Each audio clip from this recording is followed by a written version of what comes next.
വിശുദ്ധ യോവാക്യം എന്നും വിശുദ്ധ അന്ന എന്നും പറഞ്ഞാൽ ചിലർക്കെങ്കിലും ചിലപ്പോൾ ഇവരെ മനസ്സിലായിക്കൊള്ളണമെന്നില്ല. പക്ഷേ പരിശുദ്ധ അമ്മയുടെ മാതാപിതാക്കളെന്നും ഈശോയുടെ വല്യപ്പച്ചനും വല്യമ്മച്ചിയും എന്ന് പറയുമ്പോൾ ഇരുവരെയും പെട്ടെന്ന് പിടികിട്ടുകയും ചെയ്യും. ദാമ്പത്യത്തെയും പേരന്റ്ഹുഡിനെയും വിശുദ്ധമാക്കിയ ദമ്പതികളുടെ കഥയാണ് ഇത്. വിശുദ്ധ അന്നയുടെയും പരിശുദ്ധ അമ്മയുടെയും ജീവിതത്തെ സംബന്ധിച്ച അമ്പരിപ്പിക്കുന്ന ചില സാമ്യങ്ങൾ പറഞ്ഞുകൊണ്ട് തുടങ്ങാം. ഇരുവരുടെയും ജീവിതത്തിലേക്ക് കടന്നു വരുന്നത് ഒരു മാലാഖ തന്നെയാണ്, ഗബ്രിയേൽ മാലാഖ.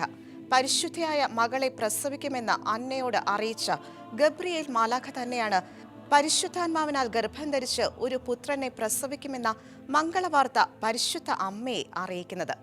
അങ്ങനെ രണ്ടുപേരുടെയും ജീവിതത്തിൽ മംഗളവാർത്ത അറിയിക്കുന്ന സുപ്രധാന മാലാഖയായി ഗബ്രിയേൽ മാറുന്നു.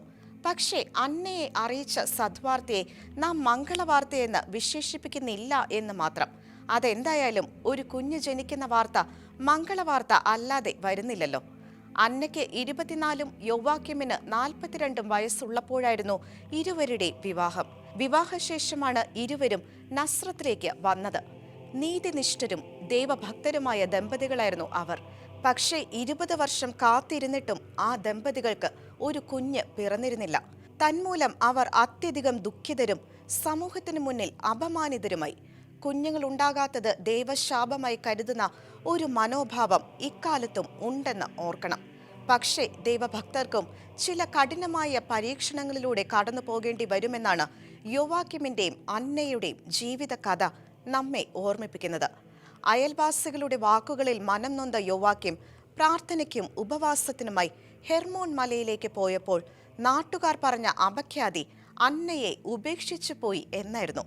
ആ അപമാനവും സഹിച്ച് അന്ന ജീവിക്കുമ്പോഴാണ് ഗബ്രിയേൽ മാലാഖ പ്രത്യക്ഷപ്പെട്ടതും പുത്രി ജനിക്കാൻ പോകുന്നുവെന്നും യോവാക്യം ഉടനെ തന്നെ തിരികെ വരുമെന്നും അറിയിച്ചത്.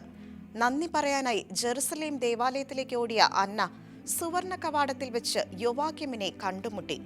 ഈ രംഗങ്ങൾ പല കലാകാരന്മാരും ആവിഷ്കരിച്ചിട്ടുമുണ്ട്. ഗബ്രിയേൽ മാലാഖ പറഞ്ഞതുപോലെ സമയത്തിന്റെ പൂർണ്ണതയിൽ ആ ദമ്പതികളുടെ ജീവിതത്തിലേക്ക് ഒരു പുത്രി പിറന്നു. അവൾക്ക് മറിയം എന്ന് അവർ പേരിട്ടു. മറിയത്തിന് 3 വയസ്സായപ്പോൾ ആ മാതാപിതാക്കൾ അവളെ ദേവാലയത്തിൽ കാഴ്ചവെച്ചു.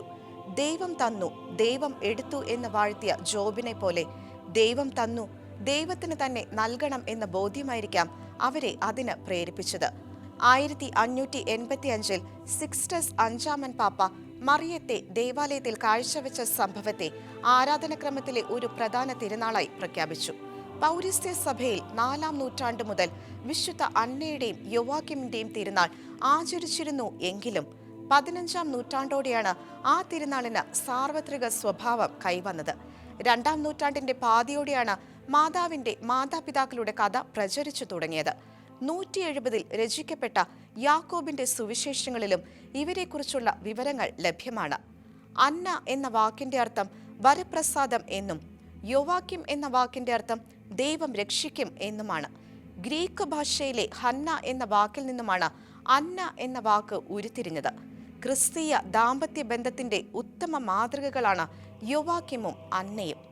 മാതാവിന്റെ മാതാപിതാക്കൾ എന്നും ഈശോയുടെ വല്യപ്പനും വല്യമ്മയും എന്നുമുള്ള ബഹുമതികളാണ് ഇവരെ നമുക്ക് പ്രിയപ്പെട്ടവരും പ്രധാനപ്പെട്ടവരും ആക്കുന്നത്. വിശുദ്ധ അന്നയുടെ നാമത്തിൽ ജെറുസലേമിൽ ഒരു ദേവാലയമുണ്ട്. ഇത് യോവാക്യം അന്ന ദമ്പതികളുടെ ഭവനമിരുന്ന സ്ഥലത്ത് തന്നെയാണ് സ്ഥിതി ചെയ്യുന്നത് എന്നാണ് വിശ്വസിക്കപ്പെടുന്നത്. കാനഡയിലെ വിശുദ്ധ ആനെ ഡെ വിരേപ്പ ദേവാലയത്തെക്കുറിച്ചുകൂടി പറയേണ്ടതുണ്ട്. വിശുദ്ധ യോവാക്യമിനോടും അന്നയോടും മാധ്യസ്ഥ്യം തേടിയാണ് ഈ ദേവാലയത്തിൽ ആളുകൾ എത്തുന്നത്. അത്ഭുതകരമായ രോഗശാന്തികൾ ഇവിടെ നിന്ന് റിപ്പോർട്ട് ചെയ്യപ്പെട്ടിട്ടുണ്ട്. ഫ്രാൻസിലെ ബ്രിട്ടാനിയയിലുള്ള സെന്റ് ആന ഡി ഓരയാണ് ഈ വിശുദ്ധ ദമ്പതികളുടെ നാമധേയത്തിലുള്ള മറ്റൊരു പള്ളി. ആദ്യകാലങ്ങളിൽ ജൂലൈ 26-ന് അന്നയുടെ തിരുനാൾ മാത്രമേ ആചരിക്കപ്പെട്ടിരുന്നുള്ളൂ. പിന്നീടാണ് യോവാക്യമിന്റെയും കൂടി തിരുനാൾ സംയുക്തമായി ആചരിക്കാൻ ആരംഭിച്ചത്.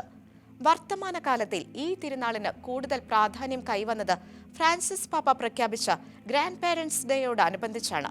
വിശുദ്ധ യോവാക്യം അന്ന ദമ്പതികളുടെ തിരുനാളിനോട് അടുത്തു വരുന്ന ജൂലൈ മാസത്തിലെ 4-ാം ഞായറാഴ്ചയാണ് ഗ്രാൻഡ് പേരന്റ്സ് ഡേ ആചരിക്കുന്നത്.